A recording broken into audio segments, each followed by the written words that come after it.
ముంచుకొస్తున్న global warming వల్ల పర్యావరణానికి కలుగుతున్న ముప్పు కారణంగా ధ్రువ ప్రాంతాలలో మంచు కరుగుతుంది. దాంతో ఆ కరిగిన మంచంతా నీరుగా మారి సముద్రాలలోకి ప్రవహిస్తుంది. అలా సముద్ర మట్టాలు పెరిగిపోతున్నాయి. ఈ పెరగడం వల్ల సముద్ర తీర ప్రాంతంలోని దేశాలు మునిగిపోయే ప్రమాదం వచ్చి పడింది.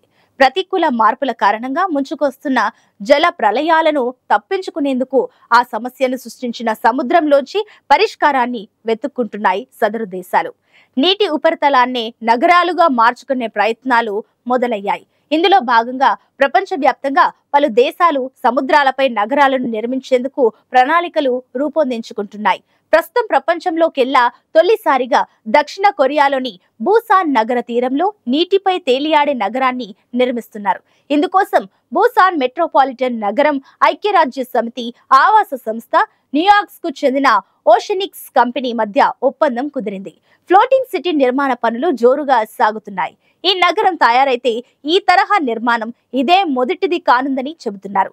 ఈ సిటీ కృత్రిమంగా నిర్మించిన దీవుల సమాహారంగా ఉంటుంది. నీటిపై తేలియాడే వెదురు బొంగుల సహాయంతో తొలుత షడ్భుజ ఆకారంలో పునాదులు వంటి వేదికలను సృష్టిస్తారు.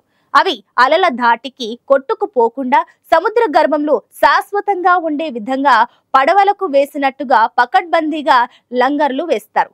కాంక్రీట్ కన్నా 2-3 రెట్లు గట్టిగా ఉండేలా సున్నపు రాయితో సదరు వెదురు వేదికలపై పూత పూస్తారు. వాటిపై 7 అంతస్తుల వరకు తేలికపాటి భవనాలను నిర్మిస్తారు. మార్కెట్, ఆసుపత్రి, క్రీడా ప్రాంగణం, పాఠశాల, హోటళ్లు, రెస్టారెంట్లు తదితర వసతులన్నీ కూడా ఈ నగరంలో ఉంటాయి. వరదలు, తుఫాన్లు, సునామీలు వంటి ప్రకృతి విపత్తులను కూడా ఈ నిర్మాణాలు భేషుగ్గా తట్టుకుంటాయి. నీటిపై తేలియాడే ఈ నగరాన్ని స్వయం సమృద్ధంగా తీర్చిదిద్దారు. భవనాలపై ఏర్పాటు చేసిన సోలార్ చిప్స్ ద్వారా పెద్ద ఎత్తున కరెంటును పొందుతారు.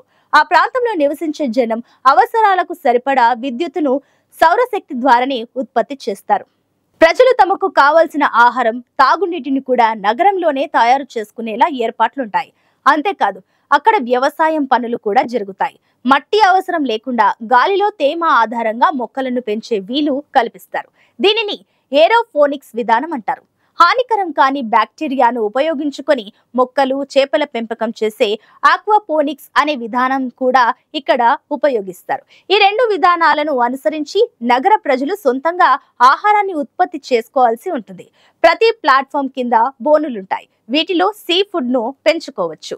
వీటి నుంచి వెలువడే వ్యర్థాలు మొక్కలు పెంచుకోవడానికి ఉపయోగపడతాయి.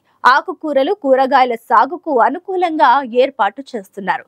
వీగన్ ఫుడ్ ఇష్టపడేవారు ఇక్కడ సులభంగా ఇమిడిపోవచ్చు. ఇక నివాసాల మధ్య రవాణా కోసం పెడల్ బోట్స్ ను వాడుతున్నారు. అంటే మొత్తానికి చూస్తే మరో కొత్త ప్రపంచం తయారు చేస్తున్నారన్నమాట. బూసాన్ నగర నిర్మాణం 2025 కల్లా తయారవుతుందని ఓషనిక్స్ చెబుతుంది. నగర నిర్మాణం మొత్తం ఖర్చు అంచనా 1490 కోట్లుగా చెబుతున్నారు. 75 హెక్టార్ల విస్తీర్ణంలో 10,000 మంది నివసించేందుకు వీలుగా ఈ మోడల్ ఓషన్ సిటీ తయారు కానుంది. అయితే సిటీ పరిధి ఎంత అనేది ఇంకా తుది నిర్ణయం కాలేదు. కేవలం ఇల్లే కాదు, ఇక్కడ నివసించే వారి కోసం ఒక పబ్లిక్ స్క్వేర్స్, వాణిజ్య, ఆధ్యాత్మిక, క్రీడా, సాంస్కృతిక, ఆరోగ్య కేంద్రాలు కూడా ఉంటాయని ఓషనిక్స్ తెలిపింది. ఒక రకంగా అలా వైకుంఠపురంలో అన్నట్టుగా ఉండే ఈ తేలియాడే నగరం ప్రపంచానికి ఓ మోడల్ గా ఉంటుందని ఓషనిక్స్ సంస్థ చెబుతుంది. సముద్ర తీరంలో బతకడం అంటే ఇష్టపడని వారుండరు. కోటీశ్వరులు తమ ఆవాసాలను తీరానికి ఆనుకుని సీ వ్యూ డిజైన్ లో నిర్మించుకుంటారు. కానీ పర్యావరణ ప్రకోపం చెలరేగిపోతున్న ఈ కాలంలో అలాంటివన్నీ సముద్ర గర్భంలోకి చేరిపోతున్నాయి. గతంలో ఇలా అలలపై నీటిలో తేలియాడే నగరాలు లేవని కాదు. అలాంటి వాటిలో మనకు వెంటనే గుర్తొచ్చే నగరం వెనిస్. అయితే కొన్ని దీవుల సముదాయాన్ని అప్పటి ప్రజలు తమకు అనుకూలంగా నగరంగా మార్చుకున్నారు. సముద్రపు అడుగు భూభాగానికి అనుసంధానం చేసి నగరాన్ని నిర్మించుకున్నారు. ఆ నీటిలోనే వీధులు, పక్కా పునాదులతో నిర్మించిన ఇల్లు వందల సంవత్సరాలుగా కొనసాగుతున్నాయి. సాధారణంగా మానవ నిర్మిత ద్వీపాలు వరద ముంపునకు గురయ్యే అవకాశం ఉంటుంది. 2019లో వచ్చిన వరదలు వెనిస్ ను చాలా దెబ్బతీశాయి. కానీ అలాంటి ఇబ్బందులు ఎదురవకుండా వరద నిరోధక భవనాలను నిర్మించనున్నారు. సముద్ర మట్టం పెరిగిన వీటికి ఎలాంటి ప్రమాదం ఉండదు. ప్రకృతి విపత్తులైన సునామీలు, 5వ కేటగిరీ హ్యారికేన్స్ ను సైతం తట్టుకొని ఈ నగరాలు మనుగడగలుగుతాయి. నీటితో పోరాడడం కంటే కలిసి సామరస్యంగా బతకడం ఎలా అన్న కాన్సెప్ట్ ఇందులో ఉంటుందని సంస్థ ప్రతినిధులు చెబుతున్నారు. వాతావరణంలో మార్పులకు అనుగుణంగా వాటిని తట్టుకునే వ్యూహాలను అనుసరిస్తూ ఈ నగరాల ఏర్పాటు జరుగుతుంది. రాబోయే దశాబ్ద కాలంలోనే ప్రపంచవ్యాప్తంగా అనేక తీర పట్టణాల తరహాలోని భూసాన్కు కూడా సముద్ర మట్టాల పెరుగుదల నుంచి ముప్పు పొంచి ఉంది. ఈ నగరాన్ని వరదలు ముంచెత్తితే వేల కోట్ల రూపాయల నష్టం వాటిల్లుతుంది. వేలాది మంది నిరాశ్రయులవుతారు. ఈ నేపథ్యంలో ముందు జాగ్రత్తగా సముద్రంలో కొత్త నగరాన్ని నిర్మించుకోవాలని అక్కడి అధికార వర్గాలు నిర్ణయించాయి. దక్షిణ కొరియాలోని బూసాన్ ఫ్లోటింగ్ సిటీ లాగానే మరో 10 నగరాల నిర్మాణం కోసం ప్రపంచవ్యాప్తంగా ఆఫర్లు వచ్చాయి. ప్రస్తుతం సదరు ఓషనిక్ సంస్థ వాటితో చర్చలు జరుపుతుంది. ఇక ప్రపంచానికి రాబోయే పర్యావరణపు ముప్పు విషయానికొస్తే గత శతాబ్దంలో సముద్రపు నీటి మట్టం సుమారు 11 సెంటీమీటర్లు పెరిగితేనే కిలోమీటర్ల కొద్దీ తీర ప్రాంతం కనుమరుగైంది. ఇక 2 మీటర్లు పెరిగితే తీర ప్రాంతంలో ఎంత బీభత్సం జరుగుతుందోనన్న ఊహే వెన్నులో చలి పుట్టిస్తోంది. ఏది ఏమైనా ఈ శతాబ్దం అంతంలోగా మరెన్నో కాల వైపరీత్యాలు, ప్రకృతి వైపరీత్యాలను చూడబోతున్నామన్నది మాత్రం నిజం.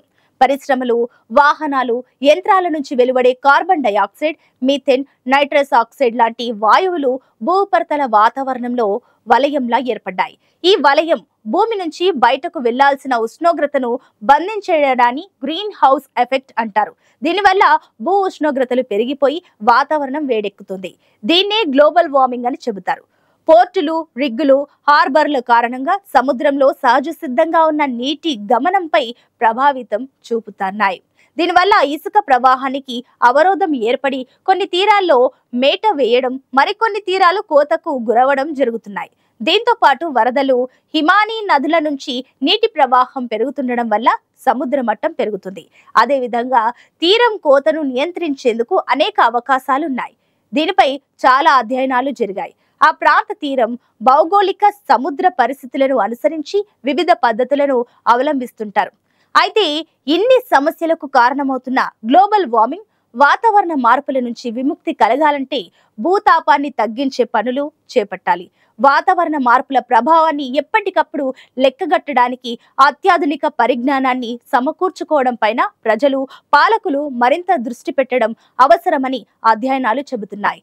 తీర ప్రాంత అభివృద్ధి ప్రణాళికల రూపకల్పనలో సముద్రపు కోతను సీరియస్ గా పరిగణంలోకి తీసుకోవాల్సిన తరుణం వచ్చేసింది.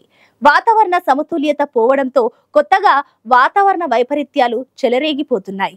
చరిత్రలో ఎరగని వర్షపాతం, మెరుపు వరదలు ప్రపంచవ్యాప్తంగా నానా కల్లోలం సృష్టిస్తున్నాయి. అందుకే ప్రపంచవ్యాప్తంగా సముద్ర పుటలపై ఫ్లోటింగ్ సిటీస్ నిర్మాణం ఊపందుకునే అవకాశం ఉంది.